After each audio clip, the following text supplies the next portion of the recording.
Ideals like peace, freedom, and justice, they get packed up, but we can all go home.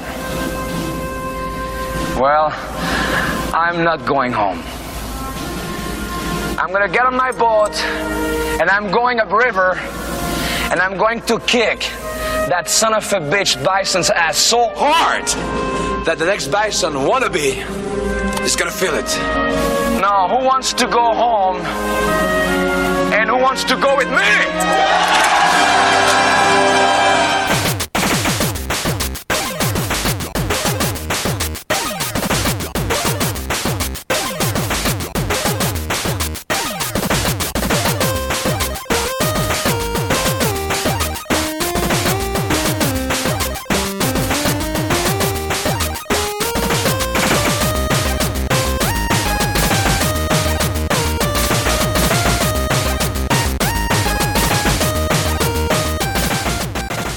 Welcome to the Rated G for Gamers podcast, episode 200.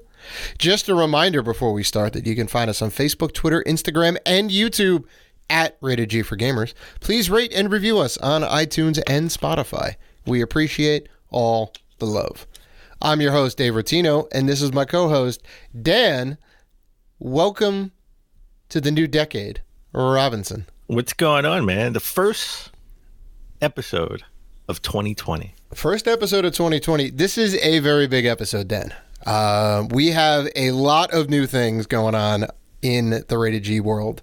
We have some Game of the Year talk a little bit later in the show. We're gonna drop our Game of the Year winner. We're gonna do a recap on the nominees. That's big. We saw some movies over the break, right? We had a nice little vacation, but before we get into all of that, we now have a Patreon.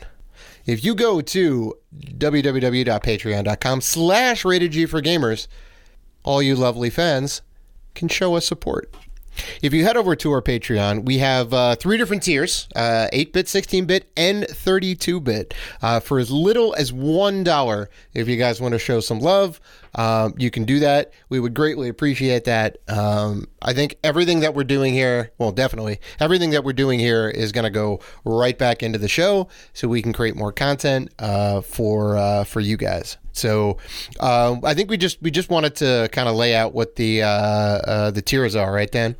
Yeah, I mean, listen, if they want to show love and show support, they could do it as low as $1 per month, and they definitely get a big shout out on the show for new Patreons, right? And we'll throw you up on the website too. We're going to have a specialized page for all our Patreon subscribers. They'll be immortalized on the website. So that's the basic $8 tier for $1. We have the 16-bit tier for $3. I figure you guys can see a theme here going. The $3 tier gets you a set of Rated G stickers. You have the OG ESRB logo and the new retro wave style logo. So we'll send you some stickers. You can ask us video game related questions, which we may end up choosing and talking about on the show. And you get all the benefits of the previous tier, so we'll give you a shout out on the show for new Patreon subscribers, and we'll throw you up on that special page where you can be immortalized. And then finally, we have our 32-bit tier, which in my opinion is the best tier. It's my favorite tier.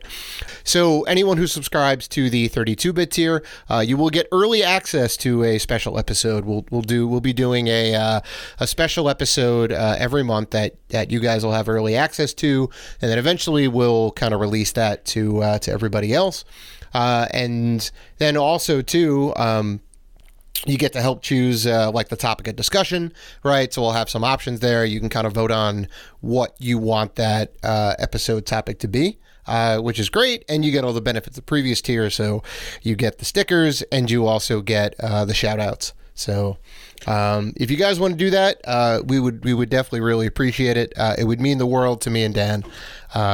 So yeah.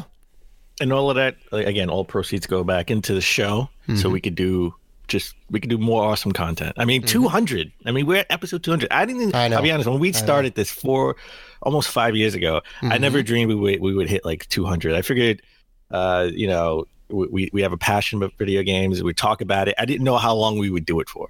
I'll be honest. Same, you never know. It's like, hey, I want to do this really cool thing, and you hope that the flame, the passion doesn't burn out, and it never has.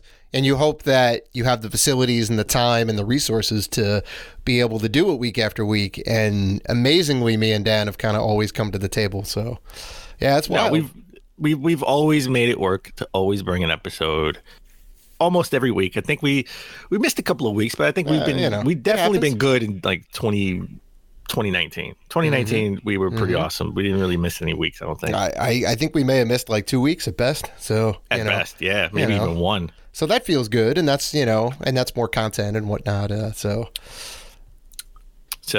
Dave, how was your long extended vacation weekend? Oh, Dan, my God, yeah, it's the one of the great things about my company is they give us a very long break, and I think this year it just worked out. When the vacation started to when it ended, it was the longest break ever. So I was off. I took off December 21st, which was a Friday. So technically that Thursday was my last work day until the new year. So it was great. I got home to see the family. We spent Christmas together, right? Exchanged a bunch of gifts. That was great. I got in some gaming with my brother. I brought the Xbox. So I had the Xbox home, the OG Xbox One, the beta machine, as you like to call it. Oh my God! Okay, yeah. Nice. So I brought a bunch of games home. Did you have to wait for it to update like for 10 hours? No, it was actually pretty up to date because my brother's been home and he's been playing it, so he's been kind of keeping up with all that. You probably set it up to automatically update over. Oh, of course, that too. When you first bought it and left it at your parents' house. So as long as I kept it plugged in. Yeah. So, it was good. It was good. I definitely got a lot of gaming done. We'll kind of get into the games that we've been playing over the break and currently. But, yeah, definitely making some headway into some of the Game of the Year nominees and, some other games that have come out recently. So feeling good about that, Okay. How about you, Dan? It was pretty low key, sort of. I didn't have 2 weeks off like you did, but I did take some a couple of days vacation times around like Christmas and New Year's. So, I didn't have to. Well, I had to use it or lose it in my job. You got to use the days or lose the days. So, I really didn't have a choice. I was like, all right, I'm just going to take some time off. Right. But it was cool. It was more low key for me just to relax. I did less gaming than I wanted to. I wanted to do more gaming, but I ended up rearranging the game room. And I got to tell you, every time I do it, I find more room. Now I have more room than ever before. I can fit more games. Yeah, man. So it's astounding what you could do when you put a little ingenuity into it. Right. And you're thinking about you put this here and you put this here, stack this on top. You never think they can stack, and they really stack perfectly. So I'm doing real good with the game room. Reorganized it. It took a while. That alone took like 2 or 3 days to do. But I got to binge watch the Witcher on Netflix. Oh yeah. I got a couple episodes in on that. It's pretty solid, I think. Right. I was about it. I thought it was amazing. It was a little slow to get into the first episode, like the beginning. Yeah. But Henry Cavill, Superman, formerly known as Superman, or still doing Superman, we don't know. That's still up in the air. Did an amazing job with The Witcher. I actually saw an interview with him on, I think he was on Colbert or Jimmy Kimmel, and they kept asking him about the books about The Witcher, and he's like, no. I played the game. I played the game. Same. I read the books, but I loved it because of the game. Yep. He always had to remind people, like, no. I read the books when I got the role, just because I knew about the books, I read the books, but I really got a passion for it because of the game. So, Henry Cavill, avid gamer. Yeah. I don't know. I haven't read any of the books. I'm assuming you haven't either, but I'm curious how much the books or the video games follow the books. That's actually. I mean, I've never read the books. I know of the books. Yeah. But that's actually an interesting question. Yeah. I know they've been a series for a while. I know everyone loves the games. I don't know how many of those gamers have read the Witcher series at all, so I don't know how much crossover there is. I would assume a lot, but who knows? But nobody, I haven't heard any dissenting like, oh, it's not as good as the books. Oh, it's so much different than the books. Oh, the books are better, right? So I can only assume that it treats the source material properly. Yeah, no. I mean, when CD Projekt Red made the game, I could have sworn that they sort of had like a passion for the books, right? They really enjoyed the books. They were fans of the books and wanted to turn it into a game. So, but Henry Cavill did a fantastic job. Can't say enough about him. I'm not going to talk any more about it because we're not going to get into spoilers, especially with you, I know you didn't watch the whole thing. It's kind of hard to talk about it without seeing it, but the last two episodes sort of it sort of brings everything together, right? And you're like, wait, how did that happen? And then this happened. But at the end of the last two episodes, they really bring it together with sort of the not time travel, but like when these events happen that they showed you first. Yeah, right? It's a little bit hard to follow like where I'm at. They tie it together perfectly at the end. So trust me, keep watching. Yeah. Wow. Yeah. I mean, I'm in. But I got to say something more divisive because everyone sort of universally, from what I can see, loves The Witcher. I mean, there is some dissenting critical opinions, but I mean, just gamers and overall reception from what I can see, everyone loved The Witcher. Something a little bit more divisive is Star Wars. Now, we decided not to dedicate a whole episode to the movie, but we both saw the movie over the break, Star Wars Rise of Skywalker. Yeah, we did. I enjoyed it. I thought it was really good. Personally, I enjoyed it. I enjoyed it, but I think it had a lot of problems. It's kind of hard. I can have some nitpicky things about it. I mean, there's like one or two things I really didn't like, but I don't think they were. I don't think they were major. I mean, I think they could have told it in a better way or a simpler way. Yeah. I mean, I definitely enjoyed myself at the time. It is a long movie because they do have a lot to go over. They have J.J. Abrams had a lot to fix from Episode 8 because I think Rian Johnson diverged a little bit in where the arc was supposed to go. So I think they had to cram some more stuff in there. The biggest knock about it is I think there's too much going on. They travel to like no less than like 10 different planets. And it was just like, why? Like, why? I know you want to make things visually different and all that. Because the movie's like Metroidvania style. Yeah, right? No, you have to go here to unlock this, and then this unlocks that. Yeah, I mean, here. Yeah. I mean, like, you got to see it. Metroidvania was a movie. Yeah. Seriously. Like, you have to see it if you're like a Star Wars fan and you've come this far. Like, why not just see the last movie? Maybe because Episode 8 was so bad, right? I honestly don't think it was as bad as people say. People were very critical of that movie. I was very upset with that movie. That movie took me away from Episode 7, right? Yeah. It was drastically different. And it had a lot of plot holes and questions of how, why, what. So does Episode 9, Well, Episode 9 is trying to fix everything from Episode 8. But it still had weird plot holes. Yeah, and I think and personally I think that's because of Episode 8. I think if JJ would have had his his hands on Episode 8 a little bit more, right? And maybe help write the script. I mean, it certainly would have been better. Like they really needed a Kevin Feige at the helm to say, "Hey, this is kind of our vision for it," And then you can direct it in your own way, but these are like the major beats that we want to hit, right? And you kind of have to do that with a 3-part epic, which ties into a greater universe of a other two 3-part epics, right? So you want to make sure that it makes sense in the world.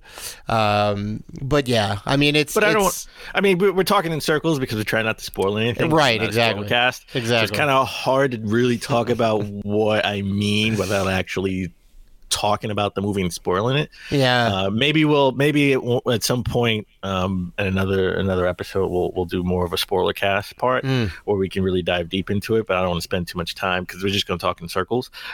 But I want to say there is some good news out there. I was a little worried about this, but I thought we may not get a Deadpool 3, right? Ever since Disney bought Fox and they got all the rights to X-Men and Deadpool, all those guys back, Fantastic Four. But Ryan Reynolds confirmed that Deadpool 3 is in production. Yeah. Yeah. I mean, the first movie better than the second movie. Second movie had a bigger budget, but both movies did well. You know, they didn't do bad by any means. So great that Disney is like, yes, we recognize this property. We recognize people love it. Let's go ahead and greenlight it. So you know what I'm looking forward to though? I'm looking forward to at some point in the movie where Deadpool says, "Well, I mean, you see the budget, right? This is because this that Disney money here. That's why that's why we have Juggernaut or this. That's why we have Magneto as the bad guy.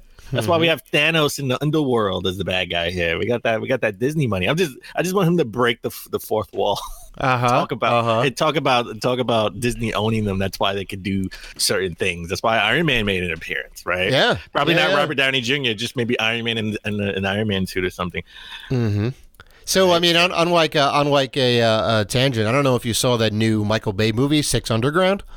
No, I haven't seen it yet. I'm about halfway through it, I think. It is a fun ride, but Ryan Reynolds is like the main character of this like private military group or whatever, right? He's kind of like a vigilante. Goes out. Yeah, I saw like the first 15, 20 minutes. Yeah. And I was doing something else, and I just said I'll get back to it because I know they number themselves, right? It's like you're 4, you're 5, right? Yeah, I just remember the guy was like, in the beginning of the movie, he was just like, "Oh yeah, you're number 7." He's just like, "Oh, it's 6 more of us." He's like, "No, but you're number 7." Yeah. I mean, you know, it's the same thing I did in Reservoir Dogs. Everyone's got a color, right? You're not supposed to know what these people are for, you know, various reasons because they're Men in Black too. Right, exactly. Yeah. J and K, sure. So, you know, fun ride. You know, not an amazing movie, but it'd be weird for us to do that though, right? D and J, yeah. D&D. D&D. Oh yeah, right. I'm like, no, D. This is me. No. This is my. No. This is for me. This is the big D. The way we solve this is I'm D prime and you're D the second. No. So like, exactly. That's how that works. I came up with the scheme. I'm D Series X, and you're Beta Machine D. No. Yeah, there you go. I came first, so I'm number 1. No. No. You may. That's why they call you OGD, and they call me D Series X. Yeah, exactly. Because I came first. Yeah. So you're OGD. Yeah, that's right. I'm number 1. I'm number 1. I'm D. Series X, the best. 20 teraflop. You can be whatever generation down the line.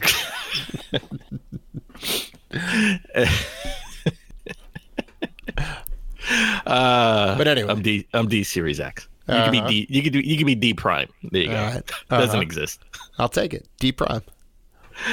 Man. All right. So we're in January. So we have to get into the notable games coming out this month, not next month, right. Because we're already in this month. That's right. New year, new month. Christmas 2 is almost here. Christmas 2 is almost here, but let's. So what if? Then what is this then? When does Christmas 2 officially start for you? Is this like Thanksgiving 2? Is this like the build up to the Christmas 2? Yeah, I guess so. Well, I don't eat all the horrible food, and by horrible I mean super delicious, just bad for the body, right? Not gonna keto put diet. Not gonna. Yeah, exactly. I'm not gonna go and stuff myself full of stuffing and turkey and gravy and all that. You got to keep it like lean and mean. But sure, yeah. The excitement is here. We don't really get a lot of holidays off and whatnot, but the excitement is just as strong to me. January, not a lot of releases come out. Major releases came out in January, except for Resident Evil 7 that came out about 2 years ago, right? No, that was February. I thought that came out like late January. Possibly. It was either late January or early February. But yeah, typically we don't get a lot of big name items. It came out. Well, we could solve this. The internet. We have the internet. We don't have to look at a gaming magazine. We do. Came out January 24th, 2017. Wow. All right. You are correct.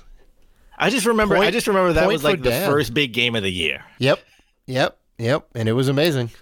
So, what is the first big game of 2020? I'll tell you right now. And that is Dragon Ball Z Kakarot. It's coming out for PS4, Xbox One, PC, January 17th. It's like two new story. I mean, right. Let's rewind. It's not really an issue with the Dragon Ball series. I love Dragon Ball Super, which I wanted to catch up over the break, but I just couldn't. I was just too busy, and I definitely want to catch up probably before we go to PAX, because I love the Dragon Ball series. But it's telling the same stories over and over again. Majin Buu, Cell Saga, just over and over again. Dragon Ball Z Kakarot, more of RPG elements, right? Have two new story beats. Dragon Ball FighterZ definitely took a different story route with the mainline campaign. Super interesting. Introduced a new enemy, which I thought was super interesting. I like better, maybe more so than other people.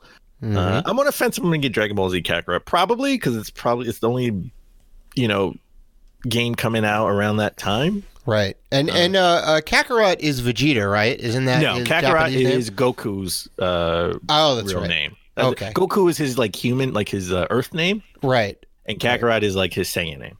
Yeah. I do definitely Vegeta love... is just Vegeta. Yeah. I do definitely love Akira Toriyama. I think it's him, right?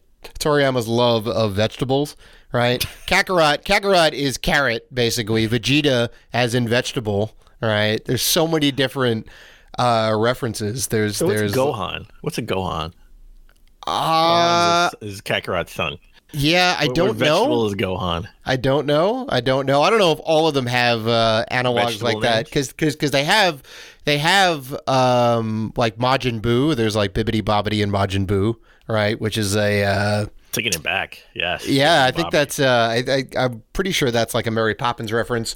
They have Frieza Cooler, right? Those are just Cooler's Frieza's brother. Yeah. Yeah, right. Is Frieza Cooler? Is there another one too? That's like cold based. Frieza's father. I forgot his name off the top of my head. Yeah, right. So just fun with the series. I kind of like that. All right, so that PS4, Xbox One, PC, not the Switch, but on the same day, January 17th, if you want something for the Switch, Tokyo Mirage Sessions FE is coming out. That's a port from the Wii U. That's right. Game, right. Yep. However, everyone's all a little bit up in arms because the port is going to American version where it's a little bit more censored and not the Japanese version. Yeah, I mean, like taking it back to the old Nintendo days, right? The old video game days when everything that came over to America was censored in some way because we just have different sensibilities, right? So yeah, but even the Japanese version is going to be the American.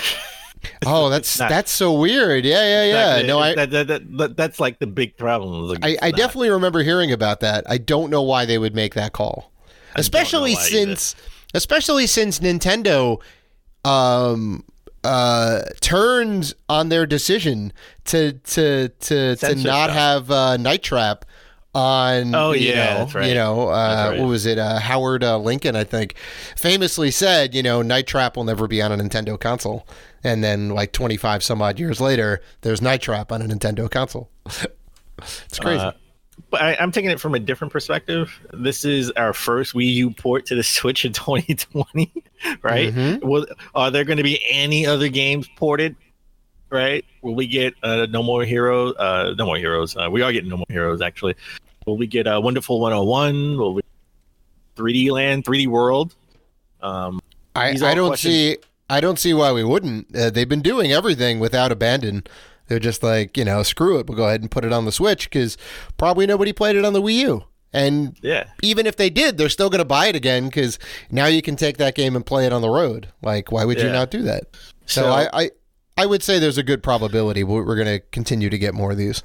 And then we got January 21st, a game that I am 100% picking up. I'm going to try to pick it up for the Switch if it's available. And that is the Mega Man Zero ZX Legacy Collection. It's coming out for PS4, Xbox One, PC, and the Switch. It's the first game in 2020 that's going to come to all platforms. Well, except for Stadia. I don't know if you want to count that. Yeah. But I'm definitely going to try to pick this up for the Switch. And the reason why I want to pick it up for the Switch, because it looks like, by all accounts, it's going to be all the games are going to be on the cart. On the card, yeah. And there's 6 games on here. 4 GBA games and 2 DS games. So I have the... well, it's probably why they could fit it on the cart, all the games. Yeah, everything's like fairly small. So I have the 2 ZX games, which are great. Me too. They're like action RPG-ish, where you kind of get new abilities that open up different areas. It's a little bit hard to get around.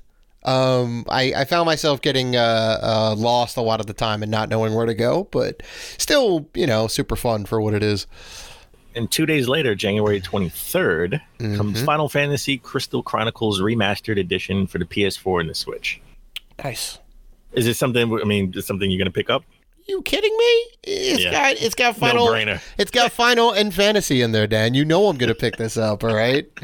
I get those games almost no matter what. Almost no matter what. Also coming out the same day is Oddworld Stranger Wrath HD coming out on the Switch. Yeah, this was almost a launch title, but it wasn't exclusive for the OG Xbox.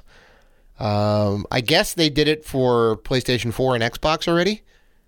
Is that right? I think so. Yeah, now they're doing the port to the Switch, which is awesome. Hopefully, this is the last of the Switch versions coming out last, right? Oh, that's doubtful. At this point, the Switch has been out long enough for it to be in development at the same time as. Well, I'll tell you why that may not happen. Well, next gen.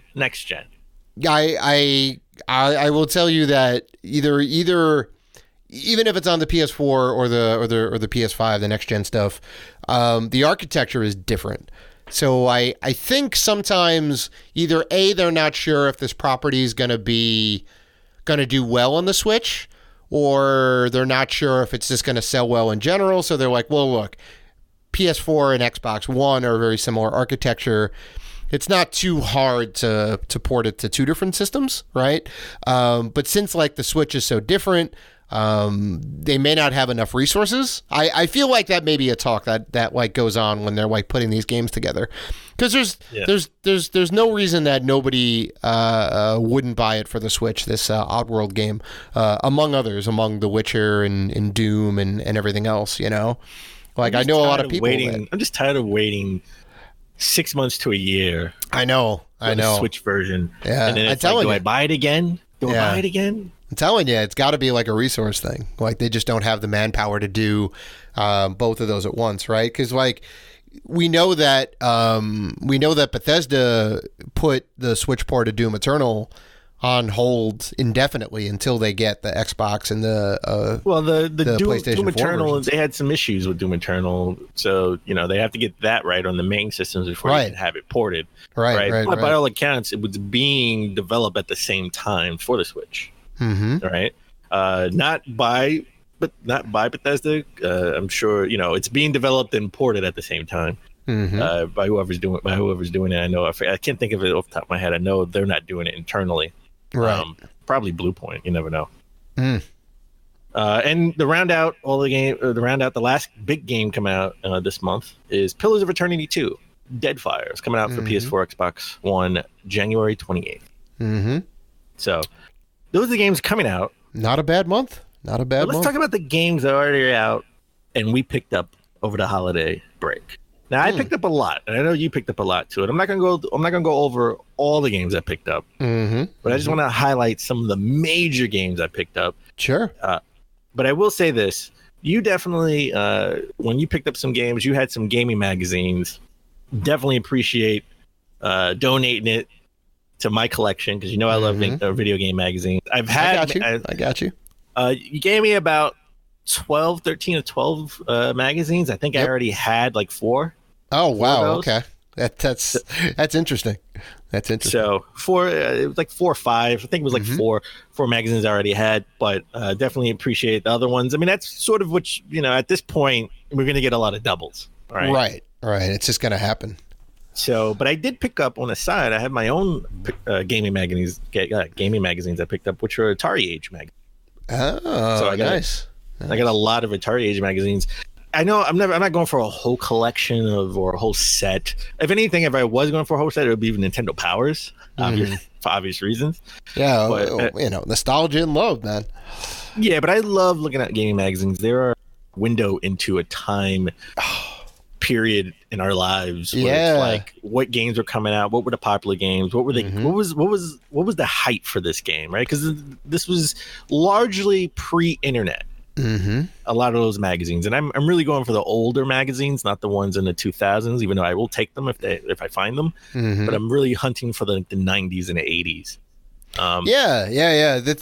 The thing that I almost love the most is the advertisements of that time period. Oh, right? yeah. What are they like hooking into? What's kind of the hip thing, or what's the thing that the advertising department thinks that kids like? Oh my God! Sometimes they get it wrong.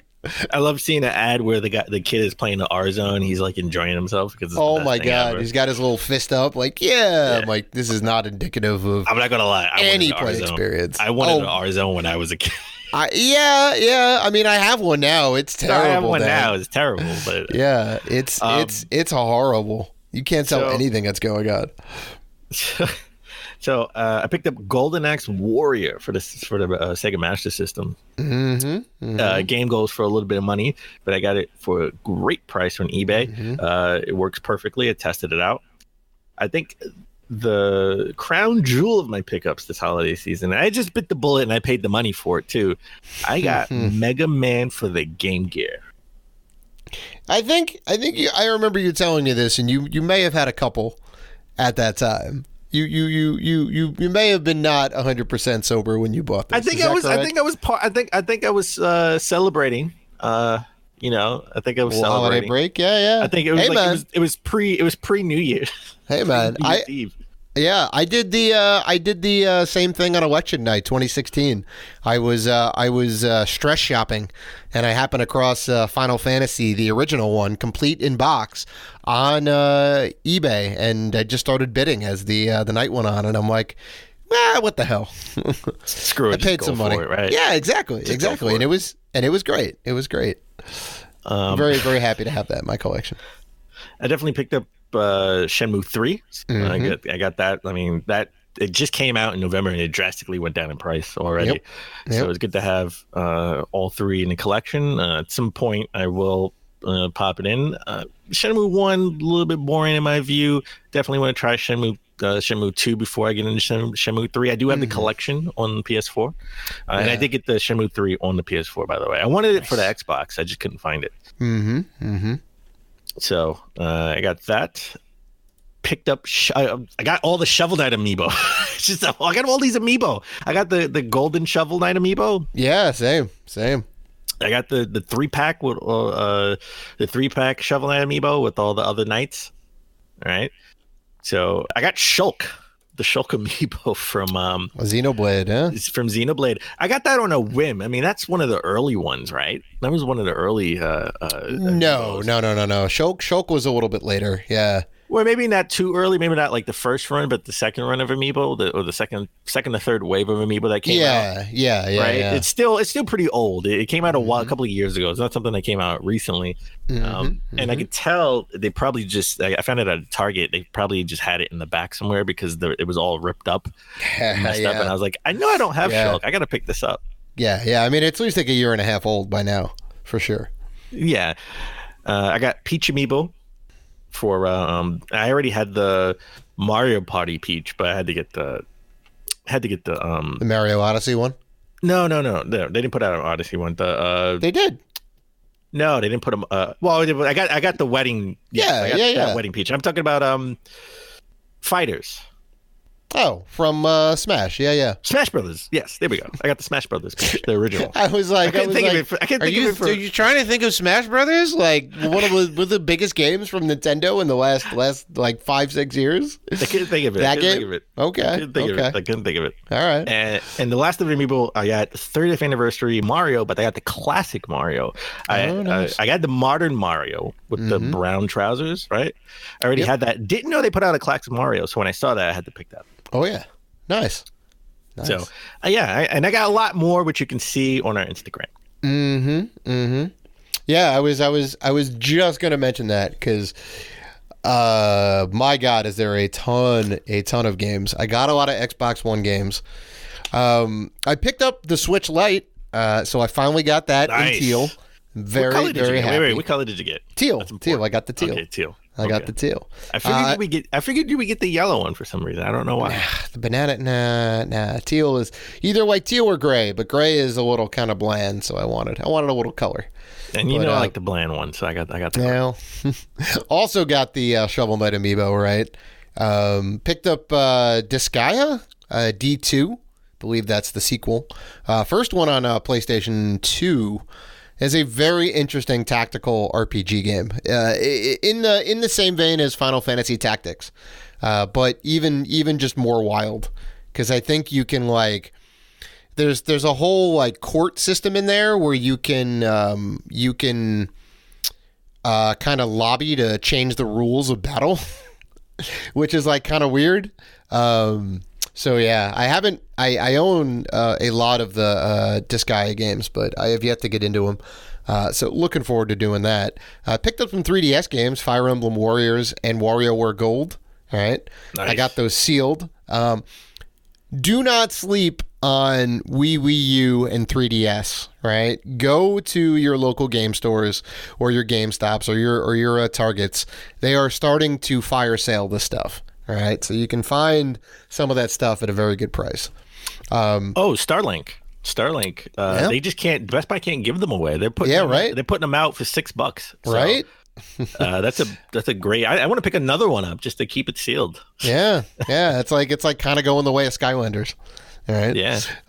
And I guess the last big one of note is the Lumines or Lumines, the puzzle game from the guy who created Rez and also who did Tetris Effect. He uses music to great effect in his games, and I love the OG ones on the PSP. So looking forward to jumping into that game. So there's one game I forgot to mention. I did pick up, and you'll be proud of me. I picked it up. It's in the collection. I have it. I can always open it up and play it to give it a shot. Yeah, it's the first in the series that I have. Yeah, if you don't count the Warriors version, and that is the Fire Emblem Three Houses. Oh, nice. I will say that even though tactical RPGs are not necessarily your jam, this is a very easy game to get into. It's the learning curve is very low. It's not very stressful. It's not very hard. They even have a rewind feature that you can go back if you fuck up in battle. You can just kind of bring it back a little bit. So it's a very good game if you're inclined to try it. And I will one day. Mm-hmm. A game that I thought I would have by now. I still don't have it. I'm probably not going to buy it until it's maybe about $10 or less. Uh-huh. And that is WWE 2K20. Oh, God, yeah. And one of the reasons why I still don't have it, the biggest reason why I didn't buy it, especially after New Year's, where it's still on its fire sale for $25, which is still probably $15. Still a little high, considering expensive. It's so buggy. Yeah. It's because as soon as it hit 2020, the game was unplayable for 5 hours. Yeah, that is hilarious and also not surprising. Everyone was talking. Everyone went crazy on New Year's Day, where it was wait, how come this isn't working? Yeah, right. First of all, why are you playing WWE 2K20? Because it's terrible. And B, come on now, developers. I know it happens all the time. Dates are very hard to work with. If you're a programmer in any sort of fashion, dates are a nightmare for a number of reasons. One of which is New Year rollovers. One of which is leap years. Leap days, time zone changes. There's so many things that make it very frustrating to work with. And not to mention that everybody formats their day differently, right? So if you go to European countries, typically they put the day first, and Americanized countries like us, we put the month first, and then we do the day. So, yeah, no, it's a nightmare. Weirdly enough, little inside baseball. Oh, yeah. Government-wise, right? Because I work in the legal field. A lot of things come with the year first. Oh, they go like big to small. Yeah, so it's like the year, the month, and then the day. So it's like if I ask for like a company to give me like a certificate of good standing or a certificate of existence, right? It'll have the year, right, month, and then a day. Interesting, because the year is the year the most important part of that. It is, because I'm asking because I need to make sure that the company is in good standing for that year. Really, I mean, it's a little tricky now, like being in January, February, March, right? Where it's like there's no way they could be in bad standing because the tax season it really isn't over, or not until registration March, date right? for that state isn't really due until like middle of the year. Right? Oh, okay. But like if they give me like a good standing for like December and it's already February, I'll take it. But it'll have 2019, 12, 12 or 1210 or 1224, right? So it's interesting that like other countries have it to where it's like the day is first, the month, and then we have it the month and then a day. And then government wise, when I ask for stuff, it's always like the year, month, and day. So too bad it couldn't be universal, worldwide. But right. I thought that was interesting. So Dave, as we always try to start the show, but epically fail, which is a tradition for us since episode 1. Yeah. What have you been playing? Oh, favorite part of the show. Even in 2020, even 4.5, almost 5 years out, still my favorite part of the show, Dan. Because we get to go over the games that we're playing right now. And 9 times out of 10, 99 times out of 100, they are games that we are having a damn good time with. And without further ado, the games I have been playing: Death Stranding on the PS4, Star Wars Jedi Fallen Order on the Xbox One, playing some FIFA 20 and Gears 5 on the Xbox One, and Slay the Spire on the Switch. So I've definitely been jumping around trying to juggle all these new games. I do want to get to some of the other ones. I do want to get to Sekiro. I do want to jump into Spider-Man finally. But I am committed to beating both Death Stranding and Jedi Fallen Order and Gears 5 before moving on. So, good on you with the Gears 5 one, though. All right. I tell you, I never thought you would actually make it to it. It's solid. I was playing it over the break, and I got maybe like a third of the way through it. So yeah, very excited. So how about you? Well, I took a different route. Only because I already beat a lot of the nominees. I played a lot of stuff. I mean, I didn't play Sekiro or Slay the Spire. So, but I've played or beaten a lot of the nominees already. So I kind of want a different route and sort of dipped into the back catalog, the backlog. And I beat Beyond Two Souls for the first time. You went way back. You went way back in the. Yeah, well, I got that. I got it for the PS4. So I beat it on the PS4.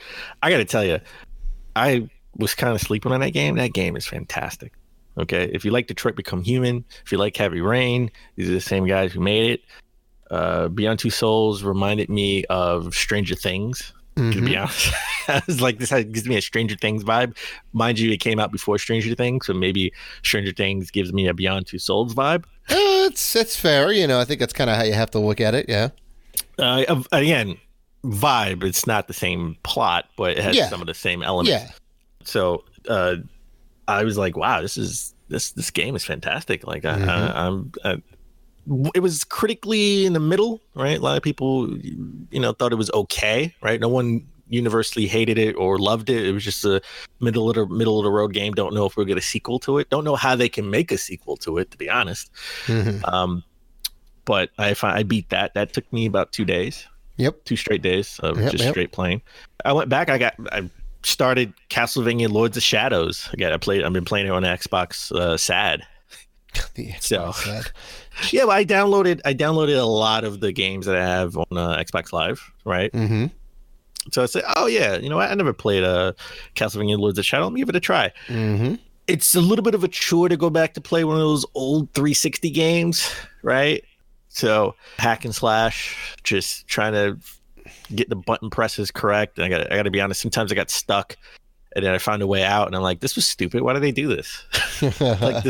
I mean, I also don't think it was the most well received at the time as well. It was better. It was more well received than Castlevania Lords of Shadows 2. That was critically panned. I mean, yeah. First one a lot better than the second one.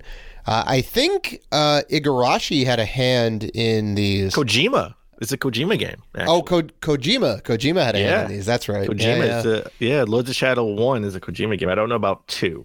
Yeah, that's I haven't played weird. it. So yeah. I like listening to stories crazy because it's a Kojima game. Yeah, of course. How they do that? Some of the boss battles, I just thought some of the mechanics were just weird and didn't make any sense. It's just like, why am I doing it like this when I could just do it like every other game? But whatever. So when I need something just to listen to a podcast and play through, I just go to that. That's sort of been my go-to. You'd be proud of me. You'd be proud of me. You'd be proud of me. I've been playing Tetris 99. I finally got to it. Dan, that's fantastic. We all know Tetris is the ultimate desert island game. I know, but I wasn't going to do the whole multiplayer thing. That's why I was like against it. I'd rather just play by myself. Did you pick up the physical version and you're playing the single player stuff? No. You're doing multiplayer. I'm doing multiplayer. Nice. And I must have played maybe 20 rounds. And the highest I got to was 9. I was going to ask you. 9 is great, man. 9 is great. You beat I hit out the top 10. Yeah. You beat out 90 some odd other people, right? That's fantastic. Well, I only got there once. I guess my average would be like 24. My average is like 24, but the highest I went was 9. So. Yeah, happy to hear it. I still haven't cracked number 1. 2 is where I end up landing. I'm always like in the top 10. I'm either like 2 or 3, and just it hurts. It hurts. I'm like, I know I can do it.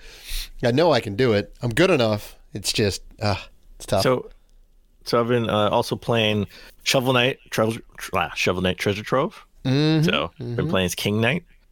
Yeah, brand new adventure. I have yet to pick that up. I do need to get into it. You like the King Knight? I mean, I know we got to play it a little bit at a Penny Arcade, so I know the mechanics, but it's different. As long as it wasn't Plague Knight, that was the worst. The worst. Plague Knight definitely the worst. Yeah, no. Spectre Knight for the win. Come on. Spectre Knight, then Shovel Knight, then King Knight. Definitely, King Knight's not better than Shovel Knight or Spectre Knight. But, I see. I like the mechanics.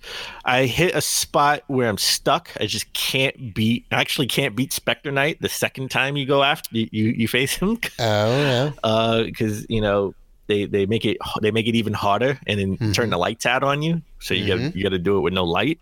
So I keep getting it to where it's like one hit and I can't find him and then I die. Right. Yeah. So I sort of rage quit on that one. And I got to tell you something. I'm going to give you a little advice out there. If you have to rage quit a game, don't pick another game to play where you're going to rage quit right away as well. And that's exactly what I did. Need a little Yoshi's Woolly World in the middle, right? I know, but exactly what I did. I went after I rage quit that, and I put in Valfaris for the Switch, which was a mistake. Oh my god! I just got back from GameStop with that game. I have yet to play it, but yeah. You want to talk about rage quitting? Well, it's the same guys who made Slain, and Slain is not an easy game, but it's badass. Yeah, well, this game, I was like, oh my, I was so frustrated just in the first level alone. You're like, oh my god, what? I figured it was like side-scrolling platformer Dark Souls style. Yeah. That's exactly what it is. Exactly. It's definitely a lot more futuristic than Slain, but still just as badass. All over the place with all the enemies flying at you. Yep. I made it to like the 4th level, and then I just I couldn't do it anymore. I couldn't do it anymore after losing like 30,000 times. Yeah. And I make things harder on myself because I don't level up, right? Mm-hmm. So I can. Well, that's on you, Dan. That is on you. You're artificially making the game even harder because just because. I'm leveling up my skill level by beating it with a regular sword or a regular gun. Well, hey man, look. You frequently talk about not having enough time. Being a grown man gamer, as much as I hate that phrase, it rings true. We don't have enough time. The skill system is there to make your guy more powerful and more epic. And, spend a couple minutes, get into it. You'll have a much better time. I did, and I still lost. Well, I still lost. I was like, oh man, so I had to rage quit that game, and then and I just took a break. I just took a break from games. Oh, I played a little bit more Death Stranding, so we could talk about it for the Game of the Year nominees.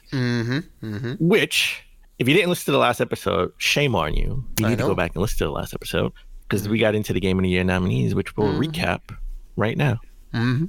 We got 10 nominees as always. These are, I would assume, just our top 10 games of the year.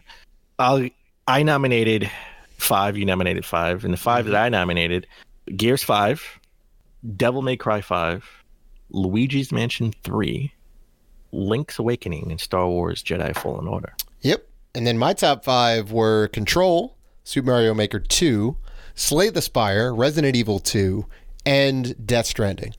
And before we get into the Game of the Year winner, I think we wanted to talk about, I guess, the 2 games that really stood out to us and the games that we thought were, these are it. These are really the ones that are in contention. Not to say that the other games are bad by any means and that they're not great, because they are. They are amazing, and we love them, and we put them on that list for a reason. But it came down for us between Star Wars Jedi Fallen Order and Death Stranding. And we did go back and forth on this. And it was a very hard decision, right? Like, I think this was the toughest decision we have ever had to make. At all, for sure. The past Game of the Year winners. This was the one where there was no clear-cut winner, right? There was no God of War like from last year. Well, it was, it was like God of War and Red Dead. I think we were both kind of on the fence about, but we both agreed that God of War was just like amazing. And then the year before that was, I think, Breath of the Wild and Super Mario Odyssey were really the standout games for us. And we decided on, Breath of the Wild for that. But this was really tough because, Star Wars for me, and you were super hype about it, and you got it like right away, and you're like, you beat it right away, and you're like, you have to play this game. And I got around to it, and I got sucked into the first mission when you're on the train, right? That first bit to like, here's how you play. They showed you how to do like everything in the game pretty much, right? Everything that you could do at that time. And it was just amazing. Like the scenery's kind of zipping by you and you're like going around the train in different ways and running down stormtroopers. I was like, I'm in. The gameplay is great. The mechanics are great. It's tight, ties into Star Wars. So like in that respect, I was like, yes, I 100% agree with you, Dan. Like this game definitely needs to be up there, and it may even be the best game of the year.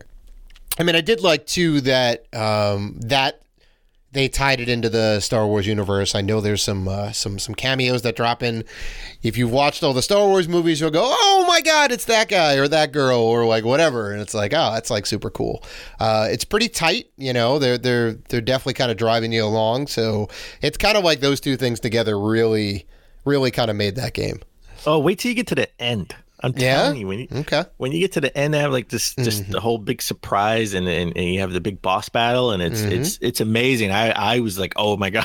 Oh, nice. I was like, nice. Like my heart was racing. It was a big surprise. that solidified it for me. That I was like, this game is amazing. So which is one of the reasons why I had to nominate it, and I beat it right away. So, but I gotta give it to you. But I gotta give it to you. You nominated Death Stranding, and Death Stranding is an interesting game, right? Because some say it started a genre, right? People are calling it a Strand game. Yes.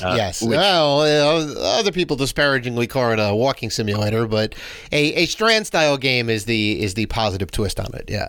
Yeah, and I got to say, when I played the game because I got it the day before it came out officially, and I will say the game is the best looking game I've ever seen in my life. Oh, it's beautiful. It's the Decima engine, right? If I'm not mistaken. It's the best looking game I've ever seen.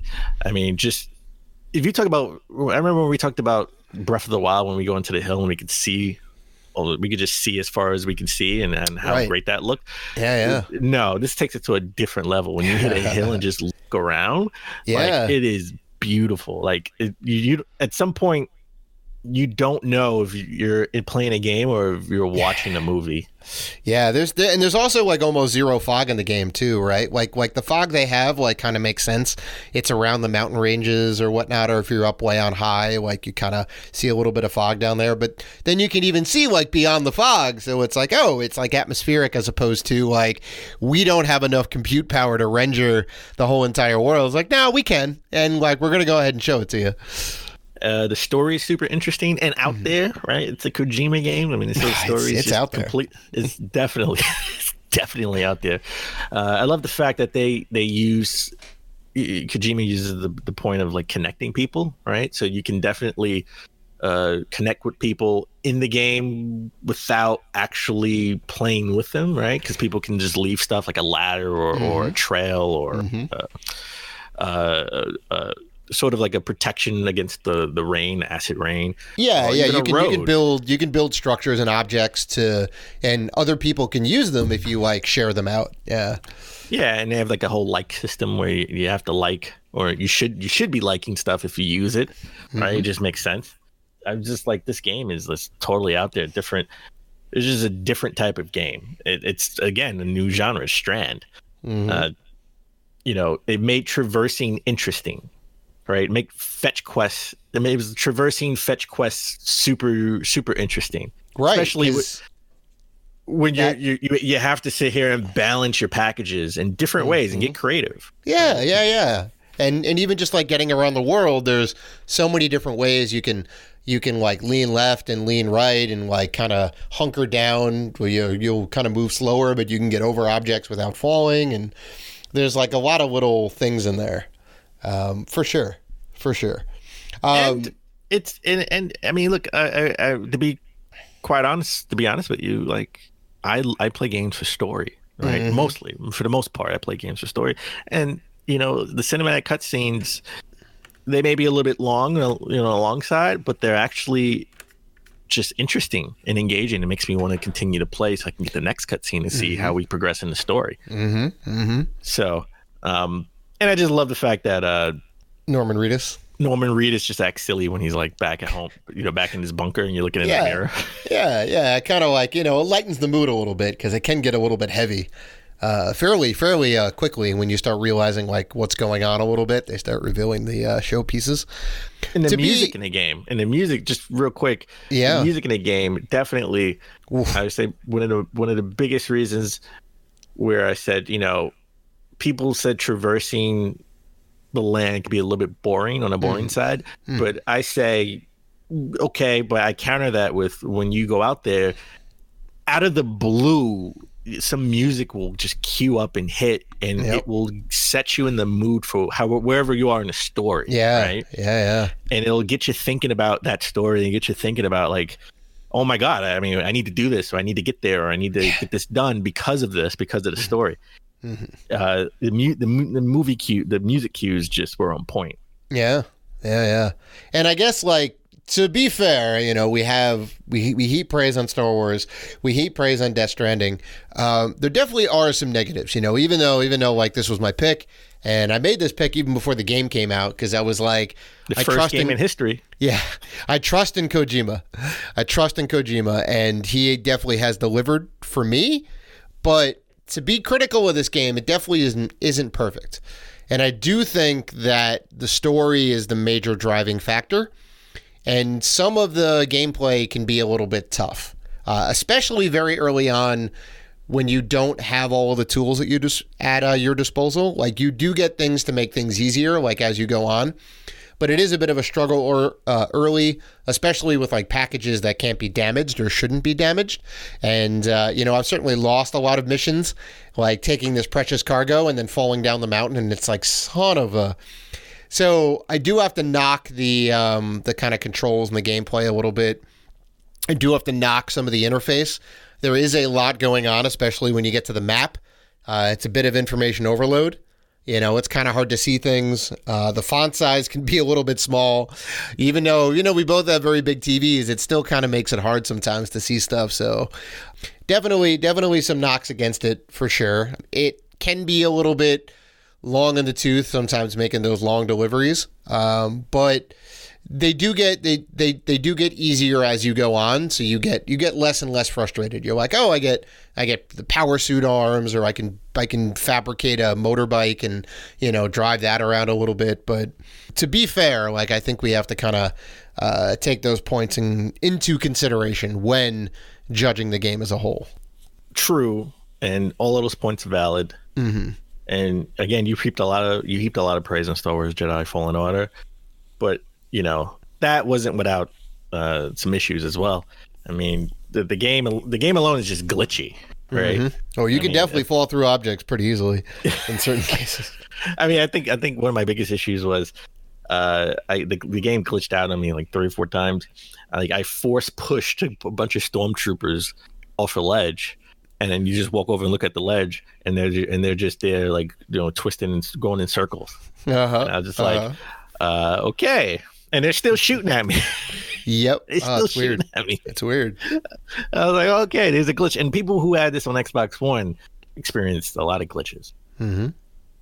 The lightsaber combat was fun, and I enjoyed it for the most part. But with some of the boss battles, I thought, trying to parry, especially when playing on hard, was unfair. I was just like, I hit the button, we parried, and I don't get, I just didn't get.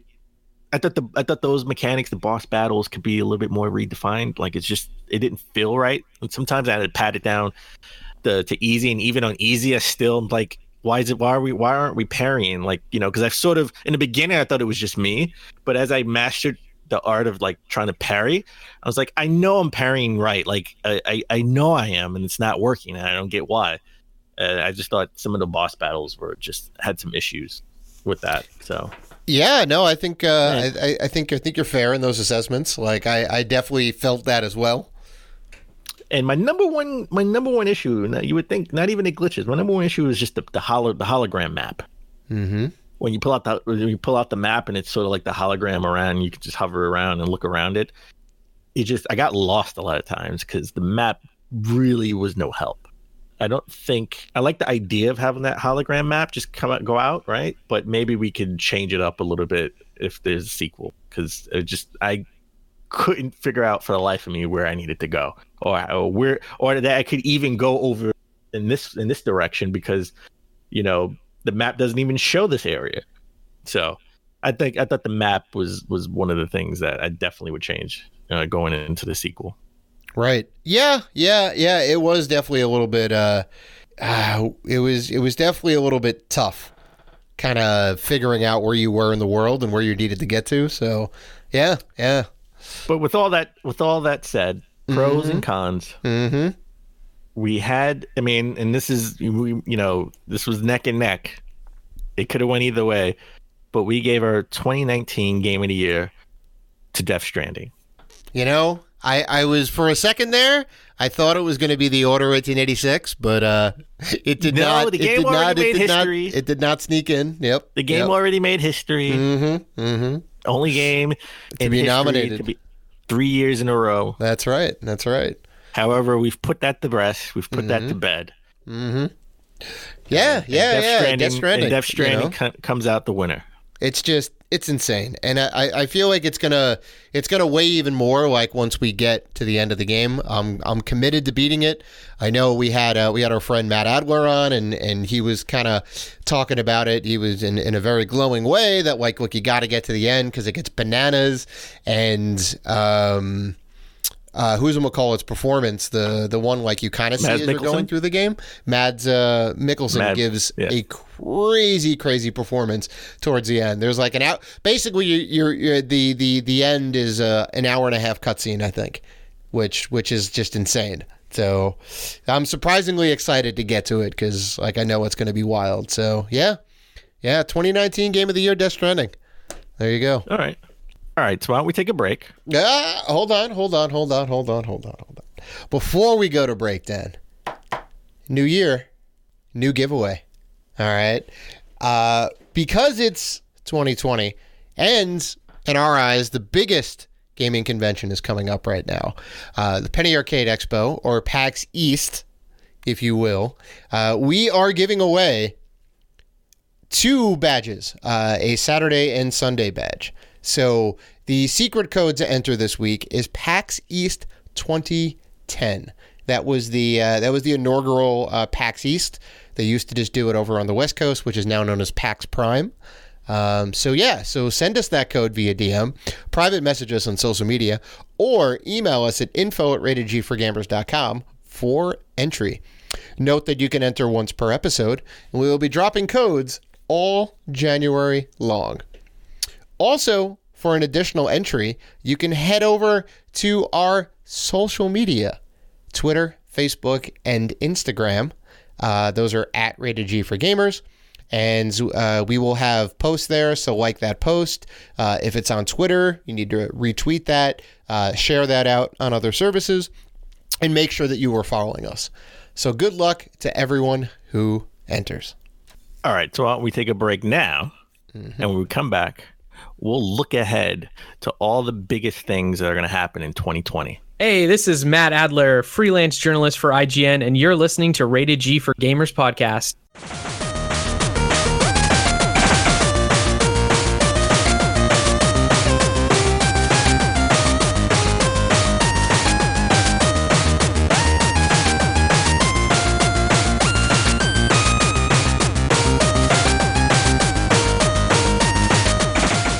And we're back. All right. Last episode, we took a look back at 2019. I figured in this episode, why don't we look ahead and look at all the most anticipated games coming out in 2020? Okay.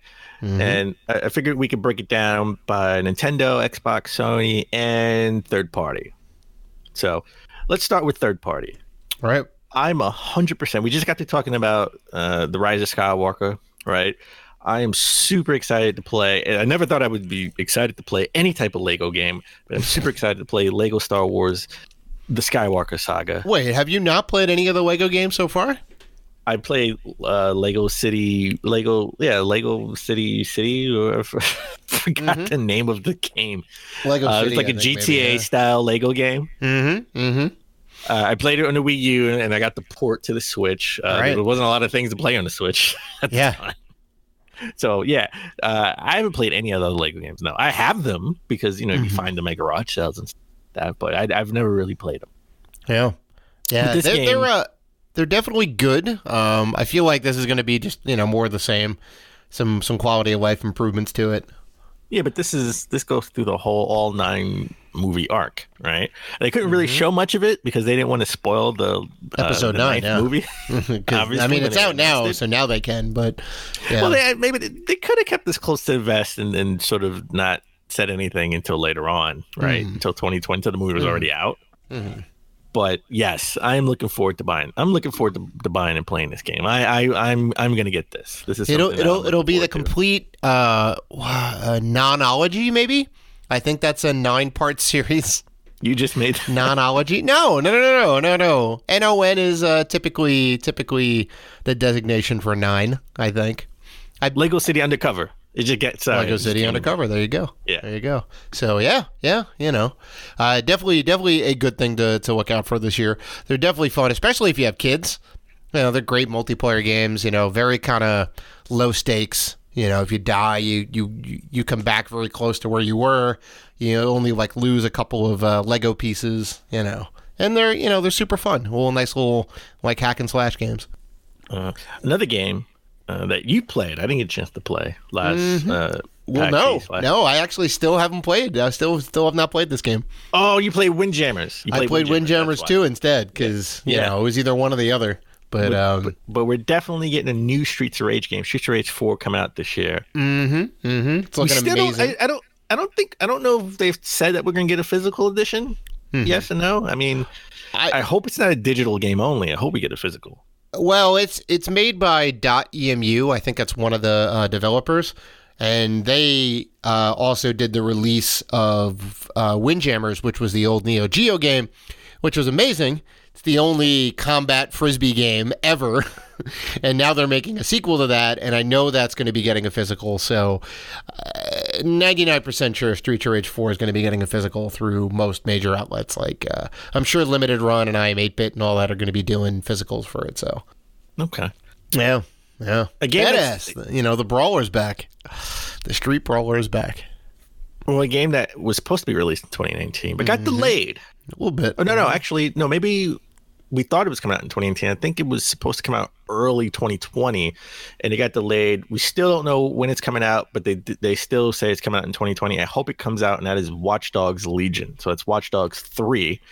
Don't know why they dropped the 3. They should have kept the 3. I kind of like the fact that it was, I like Watch Dogs 2. It was good. I didn't think the original much better than the first one. Yeah. Much better than the first one. I didn't think the original was that bad. I mean, I know it had some issues as far as when they first announced it. It looked better than it really was when it came out. Yeah, a little bit of a bait and switch situation. It had some interesting features when you played it on the Wii U version. But Watch Dogs Legion, they claim you could take over anybody. Mm-hmm. Even the nice little old lady. Even the nice old lady, and make her a combat assassin. Yeah. Definitely looking forward to that. I'm hoping that because they waited so long, that they put a little bit more care and love into this game, and it won't be glitchy like some of the Assassin's Creed games of the past. Yeah. I really think that's what it was. They wanted to make sure the game was good enough. I think they had some poor sales from some of their other games in their portfolio, right? I think the Ghost Recon didn't necessarily perform that well. And, some of the other games just weren't doing that great. So they're like, you know what? Let's go ahead and retool this. This is a AAA title. It's one of our tentpole games. We want to make sure the third one in the series is good. So, I feel like it's going to turn out to be a good game. Another game that was delayed. This was the game that was supposed to come out in 2019. Yeah. And all platforms, even Stadia. Yeah. Right? And got delayed. And we talked about it earlier in the Switch version. The Switch port is going to be delayed indefinitely. Even when the game drops on PS4, Xbox One, and PC. And that is Doom Eternal. Mm-hmm. I was never going to get this for Switch anyway. I mean, this is, by all accounts, I hope they do the same thing they did with the original, with Doom 2016, when they ported it to the Switch, where they just left the multiplayer off the cart. Right. You could download that part, but the full single player is on the cart. Mm-hmm. But for something like this, like Doom Eternal, I'm definitely want to play with Xbox. That because we have the Scorpio editions, the Xbox One X. That's going to be so beautiful. I get the best looking game I could get when it comes to like Doom Eternal, right? Mm-hmm. I'm getting this for the PC, Dan. Gotta get those high res visuals. So. Oh. Yeah, I know. I know you're gonna get it for PC. Mm-hmm. A game that you're looking forward to. I know you're looking forward to, and that's Trials of Mana. Yep.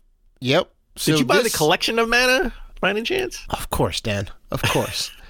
So this is in the Mana series, right? This was never released here. Trials of Mana is a remake of Seikiden Densetsu 3, I think, which is the third in the series. So Secret of Mana was the second in the series. Final Fantasy Adventure, the one that we got here, technically was the first in the series, and then Secret of Mana which got released here on Super Nintendo, and then Sekiden Sensu 3, which was the third in that series, is Trials of Mana. We got a port of that on the Collections of Mana. Now they are doing a full-on like remake of Sekiden Sensu, or like Trials, which is a brand new game that's coming out. So 100% going to get this. It is beautiful. I think the game came out late in the Super Nintendo life cycle, 95, 96 maybe. It definitely is one of the best looking games. Like, it's up there with Final Fantasy and Chrono Trigger and Donkey Kong Country. So, and it's like action RPG, right? So it's more like action, but you do get spells, you do power up and whatnot. It is a very good game. So 100% looking forward to this. You know, I have Secret of Mana. I think that was a GameStop exclusive. That was a GameStop exclusive, wasn't it? Mm-hmm. Mm-hmm. That's why I think that's why I bought it. Yep. You know, I who knew if GameStop was going to be around or not? So I was like, let me buy it now. I did not buy Collections of Mana. I almost bought it today. Funny enough, I saw it on the Switch and I was like, I should buy this, but I'll wait. It's still $30. Hopefully, it'll go down at least $5 or $10 at some point this year. Yeah. You know, I'm not a big RPG guy, but if it's an action RPG, I would give it a try. I'll give it a shot. Mm-hmm. I 100% think you'd enjoy this game. Story's great. You know, you get to play as 3 different characters, which you can swap between. It technically does have multiplayer. You can play with up to 2 other people. But can you play them online though? Unsure. That I'm unsure about. And later this year, we're getting a new Half-Life game. Who knew that Half-Life would come back in 2020 in some form or fashion? And that's Half-Life Alyx. It's going to be exclusive for the Vive, right? It's a VR experience. Yeah. Still in a Half-Life world in the universe. And, you know, I think this is a prequel, if I'm not mistaken. I don't really remember where it falls. Half-Life Alyx happens between 1 and 2. Okay. So Alyx was one of the NPCs that played a big part in part 2. You still played as Gordon Freeman, but like Alyx, it was Alyx and her dog named Dog, a robotic dog. And then also her father, Alyx's father, is also in part 2. So you're going to be playing as her in the VR. Yeah, man. I know a lot of people who are seriously considering buying a PC Valve setup just to play this game. What if they said Half-Life 3 only on Steam? You think the Steam wars would be over, right? Between Steam and Epic. It would definitely be a big blow to Epic, and I mean that's exactly how that would go, right? If they did do an episode 3, it's going to be exclusively physical on the Steam store only. They may end up doing ports eventually to like Xbox and PlayStation, but Epic is a direct competitor. I don't think they'd give them that.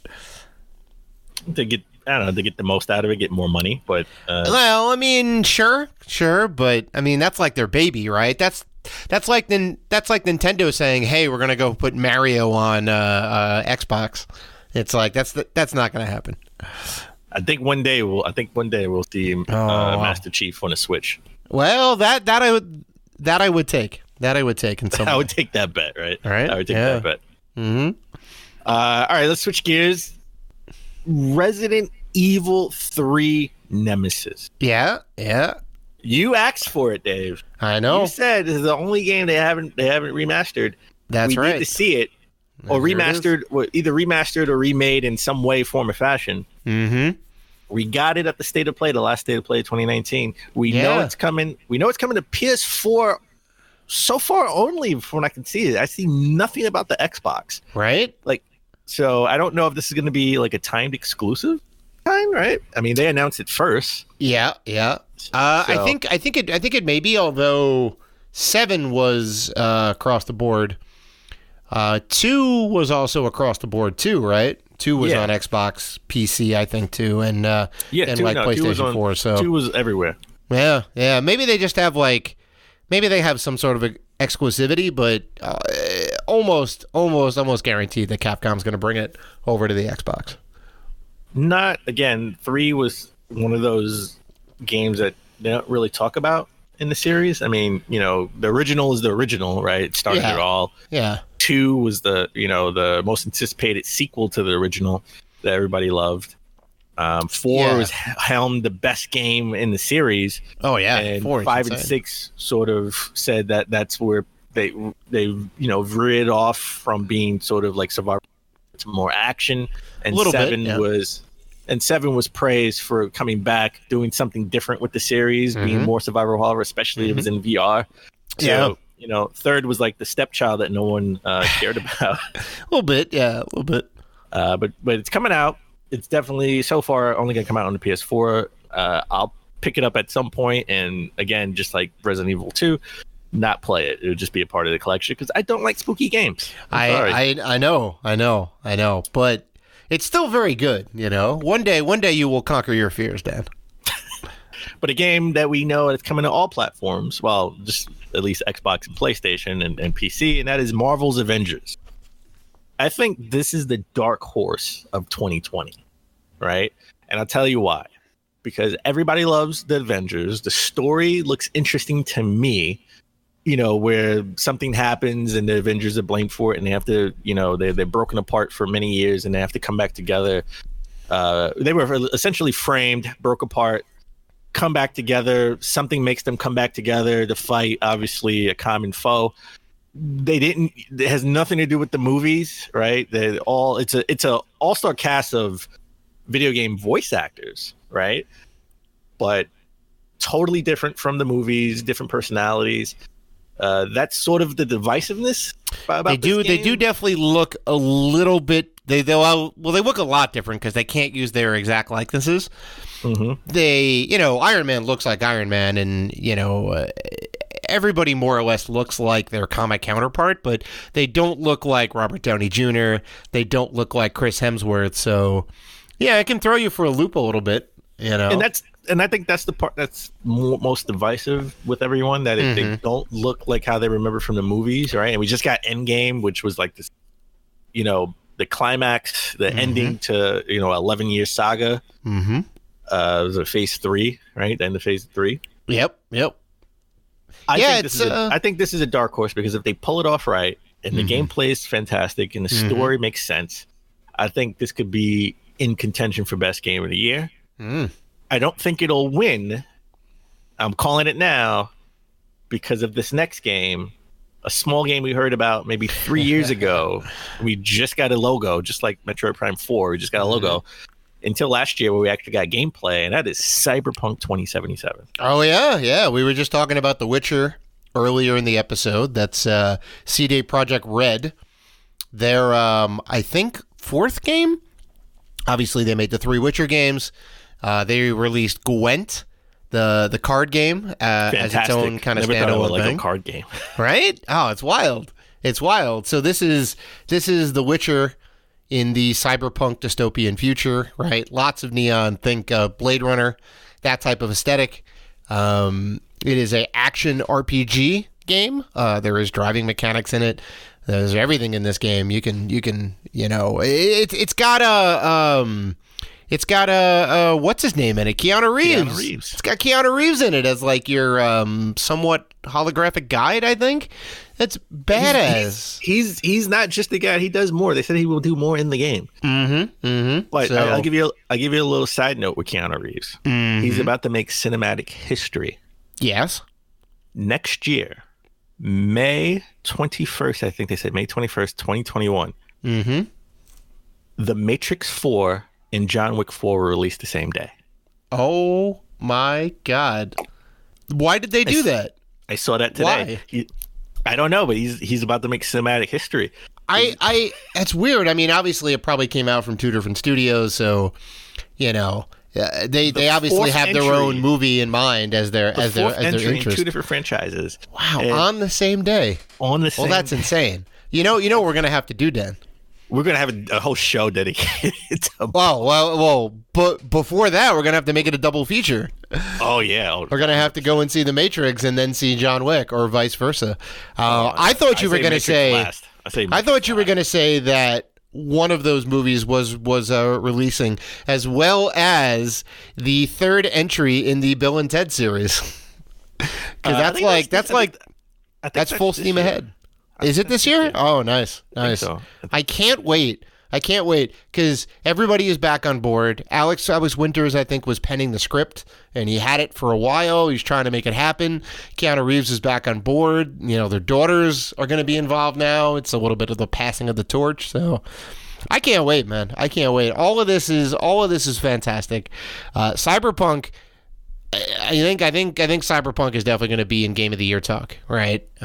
Just because of CD Projekt Red's pedigree, and because of how good this game looks, and just everything. It's like a perfect storm, right? It's coming out earlier in the year, so it's not going to have a lot of noise around it.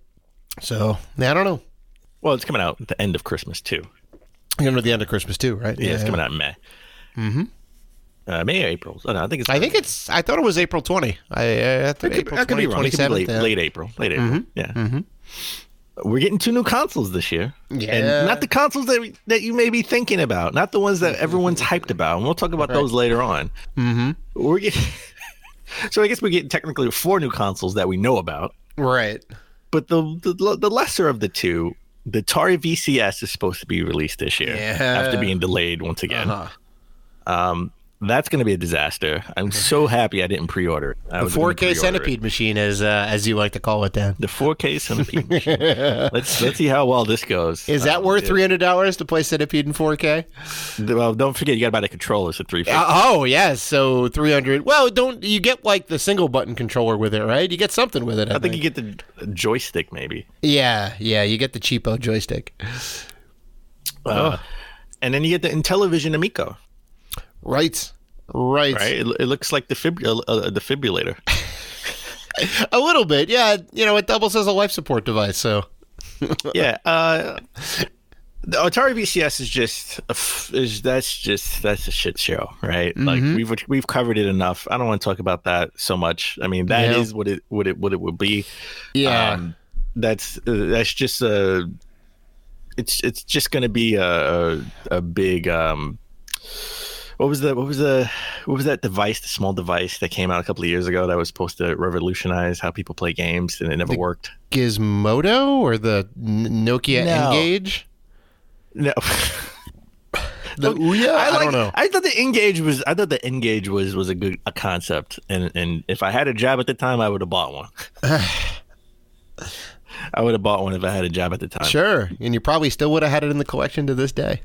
I still would have had it in collection. I mean, fun fact, you can't really play it because you need like a subscription to play the games on the N-Gage. I think that was what John Hancock said. They had physical games though. Why would you need a subscription? I think there's one game that you have to have like sort of like service or something like that. Go back and watch Metal Jesus and John Hancock. Yep. If you Google it on YouTube. But I was talking about the Ouya. Oh, Ouya. Yeah. Ouya it's just gonna be a better looking Ouya. Mm-hmm. That's all. But the Intellivision Amico is interesting. People are sort of praising from what they see, right? What they've played, and they're still under NDAs. Can't really talk about anything they've played or saw on it. It's still sort of shroud of secrecy. Don't really know what games are going to be on it. That many games, that this is still. Hopefully, we hear more about it earlier in the year. It's supposed to come out in October, which I think is sort of a bad time for it to come out because it's right on the dawn or the cusp of next gen console, PS5 and Xbox. Right? When people look for a console, they want brand recognition. They want to know, like, oh yeah, I've heard of Sony, I've heard of PlayStation, I've heard of Microsoft, I've heard of Xbox. They look at the Intellivision Amico. They're like, I think I remember this. Nobody's gonna remember that, right? I mean, like, the kids aren't going to know. The kids aren't asking for it. The parents aren't going to be reaching for it. It's really the old people that are like, oh, I kind of remember this from back in the day. Maybe, yeah. It doesn't instill confidence to the buyer. I mean, listen, I'm not saying I don't want this. I don't want the system to be released. Obviously, I want it to be released. It's and you want it to do well, right? Well, you know, but I want it to do well, and I want it to come out at the best possible time. And October probably isn't the best possible time. Maybe if they were coming out a little bit earlier in the year, right? Maybe April, June, right before E3. Yep. I can see that happening, or even afterwards, right? The beginning of 2021, like in February, March, or something like that. I could see that. I could see it being released. But on the cusp of next gen, where everyone is going to have, you know, $1,000 to $2,000 saved up just so they could buy, and you know, the next Xbox, the next PlayStation. No one's going to really be reaching for this. I mean, I know it's a niche market, but even those older players who have the disposable income are probably saying, you know, wait and see approach, which isn't good for something that's going to launch. Right, exactly. You want it to be like hot out the gate because that's where all the money's made, and everyone's kind of going to be like, I don't know. So hopefully they have enough to like maintain, and then it gets a little bit of steam. But hopefully it does well, and I'm wrong. I want it to come out and you know, be a hot commodity at least at first, so it can get some shine, and you know, we'll talk about it, because I know, I'll be honest, I'm probably not going to buy it, only for the reasons that I mentioned earlier. My money is going to be reserved for the next gen consoles that are going to cost a pretty penny, right? Right. And I'm going to want to get as many games as I can, so I can play it, have it, and talk about it on the show.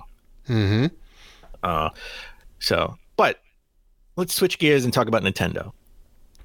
So Nintendo, as far as we know, Nintendo, the only big game, first-party game coming out from Nintendo is Animal Crossing New Horizons, right? And that's coming out on Christmas too.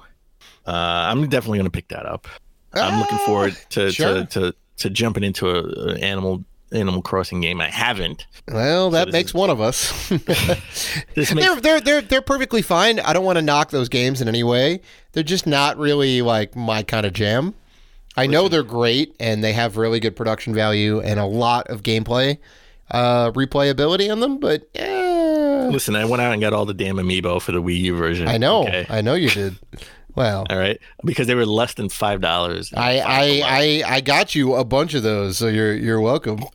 Well, I think you started it. You started my foray into the Animal Crossing amiibo. Oh, there you go. You're welcome. You're welcome. Yeah, you got me like 3 or 4. And I was like, oh, okay, well, let me go see where I can get the rest, right? And they were all like still full price at Toys R Us when they were going out of business. And I think all their stock went to Five Below. Yeah. They definitely didn't. I had a Toys R Us sticker on one of them. Yeah. So I think they shipped all their stock to Five Below. Yeah. They definitely oversaturated the market. They overestimated the amiibo hype, especially with like Animal Crossing. It really depends on what kind of character you're putting out. That makes a big difference. And, you know, I mean, it sold, but they had way too many. You know, you see them all over the place. So I got it between $3 and $5 a piece, right? So I was pretty lucky on that front. So happy I didn't play full price at Toys R Us. I debated it, and I said I have no idea who these characters are other than Nook. Right. I'm mostly in the same boat. You know, whenever I see a meme or whatnot, I'm like, oh yeah, it's Mayor Tom or whatever else. And I'm like, kind of recognize these characters. So that's it. That's all we know about Nintendo this year. There's rumors that we're gonna get. There's rumors that we're gonna get a direct at some point in the next week or two. Hopefully we will, and they sort of outline anything that's coming out, you know, at least in Christmas 2. Yeah, there's not anything like super big. Like we already had the Pokemon game. You know, there's some rumors. There's some rumors of, you know, Mario Odyssey 2.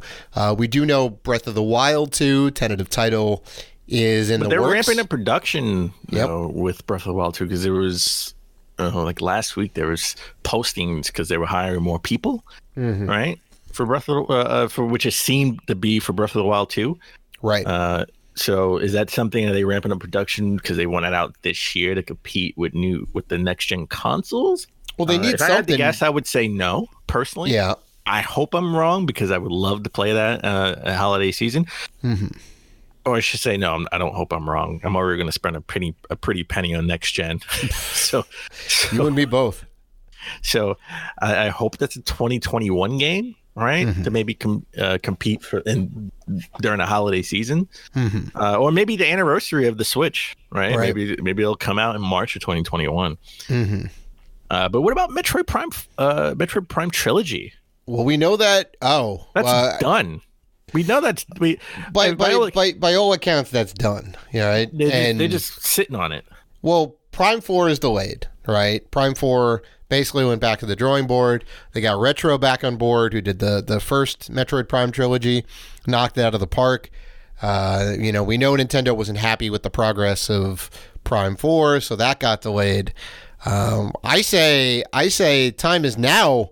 Time is now for the trilogy, the remastered trilogy on the Switch, right? You can get like the motion aiming on there. It'll be great. You get kind of current visuals for it. People would eat it up, and they would reinvigorate the franchise, get it back into the zeitgeist, have people talking about it, and get people amped for Metroid Prime 4, which probably isn't coming out this year, right? I think it's going to be early 2021. I think it's a 2022 game, and I think it would be prime, no pun intended, for the trilogy.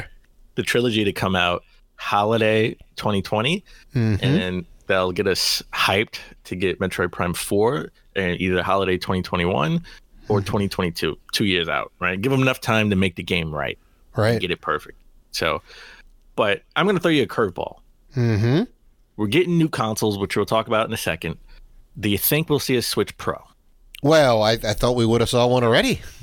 With the advent of the Lite, right? Here's the cheaper offering to replace the 3DS, which has kind of been their mantra for a while. They want to hit those multiple different price points, right? And the 3DS you could get as low as $99 in the 2DS model, right? The one without the clamshell, right? It was just like a big flat thing for $100, and kids could get in and play all the great 3DS games at bare bones base level.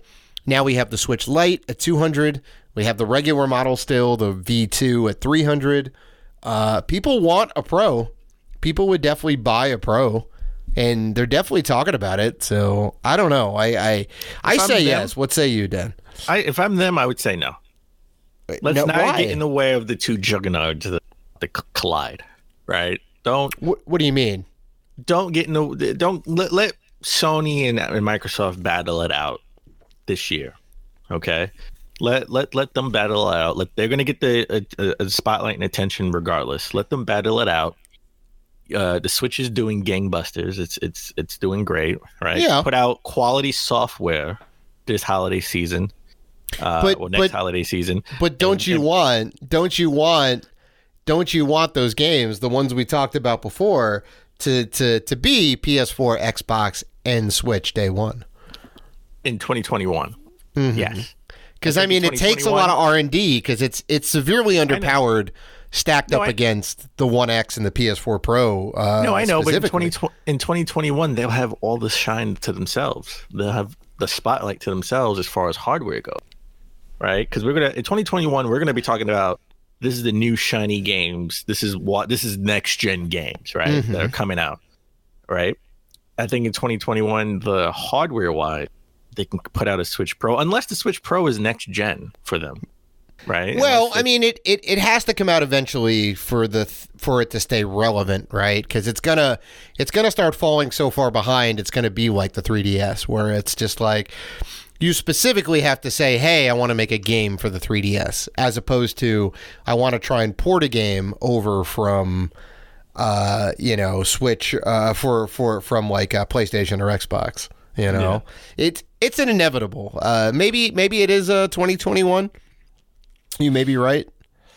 Well, it could be the next. We don't know what next gen looks like for Nintendo, right? They did say when this Switch was released that they were looking at a 10-year life cycle for it. Yeah. But do they put out a higher power Switch now? They have to do it soon. When I say now, I mean like in a year or two. Or do they wait until 2024, 2023 to be like, all right, this is the next gen, the Super Switch, right? Yeah, Switch Pro, the Switch I Prime. definitely think it's the former. I definitely think it's the former. Yeah. All right. Well, Microsoft sort of struck first. They released the name, sort of. Well, still kind of confused on the name and the look. They released the name, next gen box, the console box, and a teaser trailer. Well, it was no real trailer. I'm a teaser trailer for Hellblade. Yeah, and they also had Halo. Which is not, we've seen some Halo stuff. A little bit. Which we don't know when it's coming out. It's early in development, so it's definitely not a 2020 game. But the Microsoft owned studios, right? We know as far as games that are coming out, Psychonauts 2. Yep. Not a first party game. They ended up buying Double Fine, which Double I am Fine okay with. Double Fine is a Xbox studio, so that's coming out multi-platform. I'm definitely picking up Psychonauts 2 on PlayStation, PS4. The last game they're going to put out for PS4 by all accounts. Well, for any PlayStation console. Yeah. Minecraft Dungeons. That actually looked pretty cool. Yep. Sort of. I mean, that's coming out. It's I think around Christmas too. I think so. And again, we got a Halo Infinite trailer. That's coming out. That's the first. It's a launch title, baby. Next gen game that people are going to be hyped for. It's the first Halo game to be launched with an Xbox console since the original Xbox. We still don't have any gameplay. We don't have any plot twists or anything. We don't know anything about the game. Once we get to E3, all will be revealed. Yes, enough will be revealed. It's not Halo 6, so they're dropping the numbers. Halo Infinite. I'm all in. I'm all in. Yeah, whatever collector's edition. Listen, I'm already spending a pretty penny for the Series X, which is just the Xbox. I will get the collector's edition of the Halo Infinite. Oh yeah, you kidding me? Like, I am 100% on board with that too. 100%. Like Halo, we've definitely talked about it at length. I've got fond memories of Halo. You've definitely got fond memories of Halo. I love the series, and I'm happy it's coming back. Couldn't be a better launch game for Microsoft in this case. Won't be the only one, and we may see some other heavy hitters come out of definitely the a studios. Forza game. We're definitely gonna get a Forza game. I think we did have a Forza. 100%. We did have a Forza game launch for Xbox One, the latest one, not the OG Xbox, and that was very good. It was scaled back a little bit, but it was still a very good game. Probably that, and probably some stuff from some of the studios they acquired. I think they're all kind of ramping up. We haven't heard much. We just said, hey, we got this studio, we got this studio, we got this studio, we got Double Fine, and we're going to do some big things. So, but they're saving all the cards for next gen. So. Yeah. Like E3 is going to be big for Microsoft this year, I think. All right, and lastly, but not least, let's talk about Sony. Of course, a lot of question marks in my view when it comes to Sony. Yeah.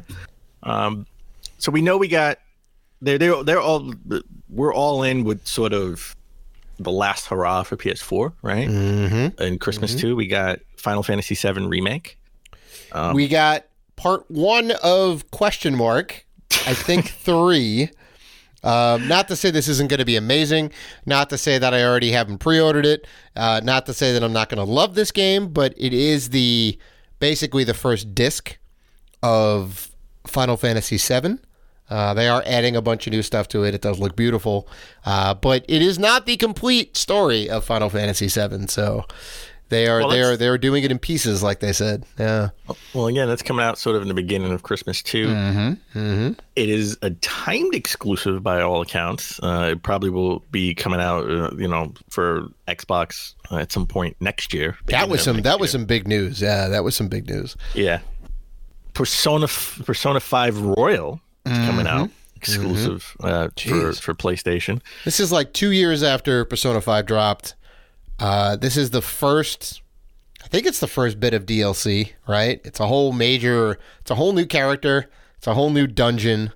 It's a bunch of like extra stuff in the game. 3 years from Persona 5. 3 years. There you go. Yeah, 3 years 2016. from Persona. So it's kind of like a Persona 5 Plus, maybe. Like it's, I'm pretty sure it's the full game with extra in it, right? Everyone thought this was going to be a racing game. Well, yeah, maybe I thought it was going to be Persona 5R, because it just had R, right? And you're like, what is the R? And it's like, it's Royal, not racing. I mean, they do have a dance game. They do have Persona dance games. So it's not out of the question that they would kind of do some genre bending and, possibly put them in carts. I mean, listen, Persona definitely coming to Switch. Persona. That's right. Persona 5 Scramble. I think that's what it was called. Yeah. It's sort of like a Dynasty Warriors type Persona 5, right? They did it with Fire Emblem. They did it with Zelda. Yeah, Persona 5 Scramble. That's coming out in February. Totally forgot about that game. Yeah. But that's only, well, you know why? Because it's coming out only on Japan. It's not coming out in the U.S. That's why. Right. I think it'll eventually come out in the U.S. I don't see why people. People love. The Switch is region free, and I think they'll have English options. So import it. Yeah. Then we got Neo 2. Right, that's coming out. Neo, sort of like a Dark Souls type game. It was exclusive for the PS4. Yep. And then now Neo 2, definitely exclusive for PlayStation, coming out. So that's people are looking forward to that. But these next two games, these are the juggernauts. These are first party games coming out. Yep. That everyone's looking forward to, and that is The Last of Us Part 2. It definitely got delayed. It's supposed to come out in February. Now it's coming out in May. Awesome. I was wrong. Hashtag I was wrong. I admit, I thought this would be a launch title for the PS5. Only because I thought they needed a heavy hitter to go up against Halo. And, The Last of Us The Last of Us was like a sleeper game at the end of the PS3 generation, right? And it just got critically acclaimed and it became a franchise overnight, a major franchise overnight for Sony. So I thought maybe holding Part 2 for PlayStation 5 would help it come out the gate, swinging against Halo. But they kept their word. I mean, obviously, we think all these games will get patches for PS5, but they kept they're all going to be updated, They kept their word. This is a PS4 game, right? It won't have the PS5 logo on it or anything. So definitely that's coming out, again, at the end of May, so right before E3, the end of Christmas too. Looking forward to that. That's going to be a major hitter. Yeah, and this was 3 out of the 4 of the, the tentpole games, right? There was the 4 big hitters, and that was Spider-Man, The Last of Us 2, Death Stranding, and then this final game, Ghost of Tsushima. And that's coming out in the summer 2020. Definitely looking forward to that. That shows me, because everyone thought, we didn't hear anything about this, everyone thought this was going to be this would be the launch game, right? Maybe it got delayed and this is the launch game for PS5. I said no because it doesn't have any name recognition. People don't know. This is an enigma, right? This is something new. Doesn't mean it can't work, but when you launch a system, you want to come out with a game that will get people to buy the system, right? And you would need a little bit of name recognition by that. That's why I thought The Last of Us Part 2 would go a long way. Right. Right. But Ghost of Tsushima is coming out before before the holiday season, which means they want to get all the PS4 stuff out the way. So that just leaves the PS5. And this is why I say the PS5 is an enigma. Well, Sony's an enigma and it's a question mark because they're top heavy this year. Okay, we got 5 exclusives launching between February and the end of summer. So they're totally top heavy. We have no idea what's going to happen with the PS5. Yeah. I mean, 2 things that we can say for sure is there's going to be some big news from Sony in terms of game releases for next gen. I don't think there's anything going to be any big reveals of hey, and it's on PS4, unless it's a PS4 PS5 hybrid crossover type thing, right? It'll be on PS4 but enhanced for PS5, but I think we're going to get a lot of PS5 game announcements, and we're going to get some like bombshell VR announcements for the PS5. I think those are the two things we can like definitely expect out of Sony. When they're going to make these drops is unknown. There's kind of speculation that there's going to be there's a Sony conference sometime in February, right? Yeah. But the speculation is that they would, just like for the PS4 in 2013 in February, they dropped all the specs for the PS4 and the controller. They showed the controller and that was it. And then at E3, we got the full package. We got to see what the box looked like, and we got to see all the other added features and the price, more importantly. All right. So I think we'll get something similar. I mean, in February, we'll probably get a state of, I think we'll get an event where they show the controller, and I think the controller would sort of like the Elite controller with back buttons too, because they're releasing a peripheral for the PS4 controllers later in the month where it sort of have back buttons on it. So I think that's their way to make PS4 controllers compatible with PS5, because PS5 controllers would probably have back paddles on it, just out the box. Right. Right. So we'll get that, and then at E3 is when we're going to learn about all the features, price, and games. More importantly, what games? What's the killer app? We know the killer app for Microsoft is going to be Halo. Halo. What's 100%. the killer? What's the killer app for PS5? And it better not be NAC 3. Yet to be, NAC 3, baby. Yeah, it's gotta be. As much as I want NAC 3, and I'm okay with NAC 3 launching. They made a NAC sequel, man. They made a NAC 2. They said NAC is good enough for a sequel. So why isn't NAC good enough for a threequel? All right, it could happen. But with all that said, we welcome in 2020, and we welcome in all the great gaming news. Welcome in all the new consoles that are coming out. It's definitely going to be a big year for Rated G. It's going to be a big year for gaming. So, again, thank you guys for being such good fans and doing all the good stuff that you do. And if you want to interact with us, and we know you do, you can find us on Facebook, Twitter, Instagram, YouTube, and Patreon at Rated G for Gamers. And just a reminder, too, before we go, that our giveaway is going on. So if you missed the code, go back earlier in the episode and listen for that new code. We are giving away 2 tickets for Penny Arcade East 2020. That is the Saturday and Sunday badges we'll be giving away. So take that code and DM us, private message us on social media, or email us at info@ratedgforgamers.com for entry. And last but not least, we are also still part of the Gaming Podcast Alliance. So if you're looking for more gaming goodness, check out all the fine podcasts at www.gamingpodcastalliance.com. So please listen, like, rate, review, and subscribe. And as always, keep gaming.